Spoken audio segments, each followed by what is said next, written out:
Let's talk about neck relief. Hi, I'm Kevin, and welcome to the channel. If you like all things guitar and this stuff catches your interest, please feel free to subscribe, like, or comment. If you're not ready to subscribe yet, let me know down in the comments what you want to see, and I will do my best to accommodate.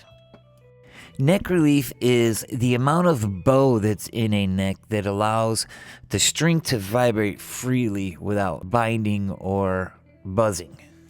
There is a metal rod in the neck called a truss rod, and this will adjust the amount of bow that will be in the neck. And you really want to be careful. Do not force the truss rod, and it's only going to be small adjustments at a time. And the different things that can happen while you're adjusting the neck is that you can have too much bow, which will make the strings very high. You can also have convex bow, which would be a hump in the middle of it, which means that the strings will hang up in the middle of the neck. And then you have the almost straight relief, which is a proper relief to put in the neck.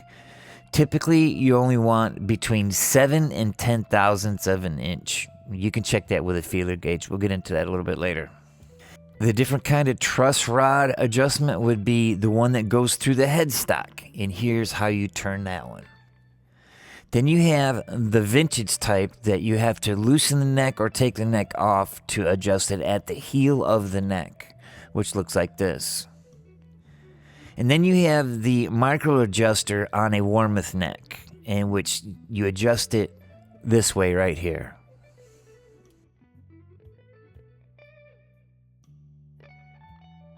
Some of the tools needed for this job are going to be a capo. You're also going to need a feeler gauge. They come in sets. I just use mine like this. You'll also need a straight edge. This one right here is specifically designed to go over the frets, and then you'll get the board as flat as possible. But you can also just use a straight edge and go on top of the frets with a feeler gauge, and that works just fine.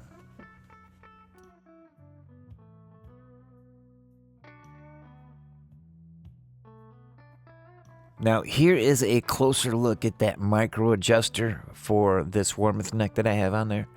That's where you make the adjustments on this neck. Here is a neck I made from my first guitar build. This has the vintage style, which you go through the heel of the neck, which you have to loosen up the neck plate to be able to get to this.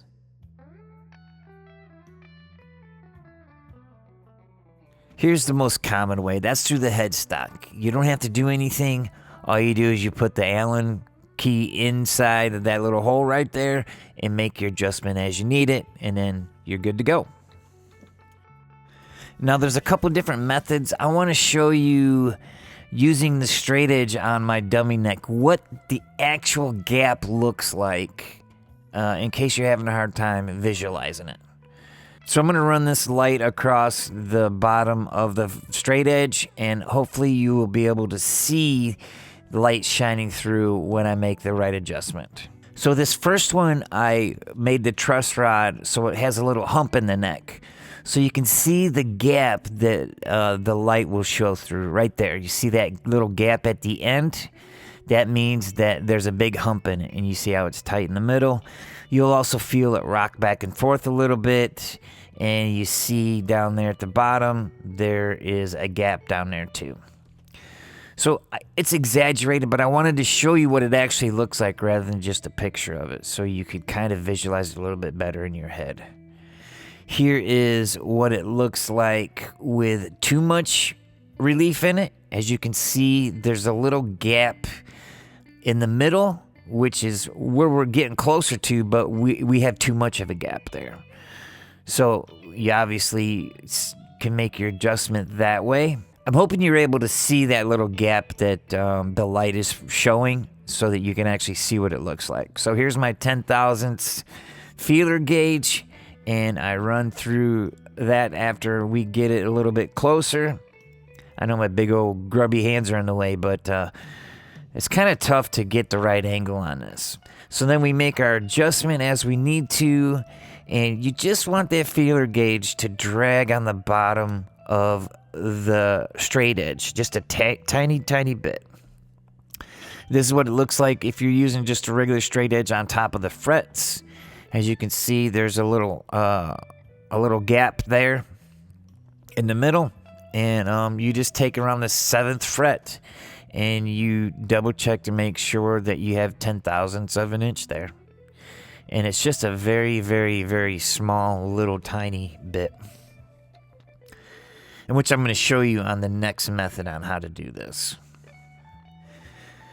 So here is the guitar string method. This is the easiest way to do it. And you use your guitar string as a straight edge. So you just take a capo and you put it at the 1st fret, and then you push the string down where the guitar neck meets the body. Right about there. Now, you just go toward the middle, like I think 6th or 7th fret there, and you push down on it a little bit, and you see how much gap is there. Now, I'm going to try to zoom in here and see if I can't get this a little bit better for you guys. So, here is a little bit zoomy, and you can see there's a tiny bit of play there. That's 10,000ths of an inch or so. I'm going to put the feeler gauge in there so you can kind of see how it goes. I'm just going to kind of bend it out of the way a little bit. And so you can see there's feeler gauge is just barely touching the bottom of that string and the top of the fret. And that's what you want to see on something like this, especially if you're not used to doing it. This is a really easy way to double check it. And then if you can see there is a little bit of movement in the string, that is about 10,000ths of an inch. So it's not much. It's not much at all. But that's about the most convenient way to do it, using the guitar string as your straight edge.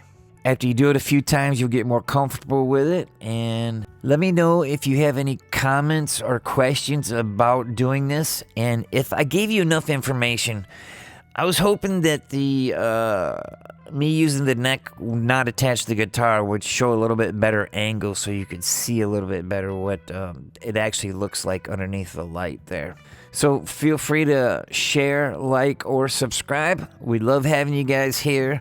And I just want to say thank you for all the recent support for these guitar reviews. We've had a significant jump in viewership and subscribers, and I am truly grateful for it. If you have an idea for something else you want to see, let me know in the comments below, and I will gladly do that for you. Have a wonderful time, and we will see you on the next one. Thank you.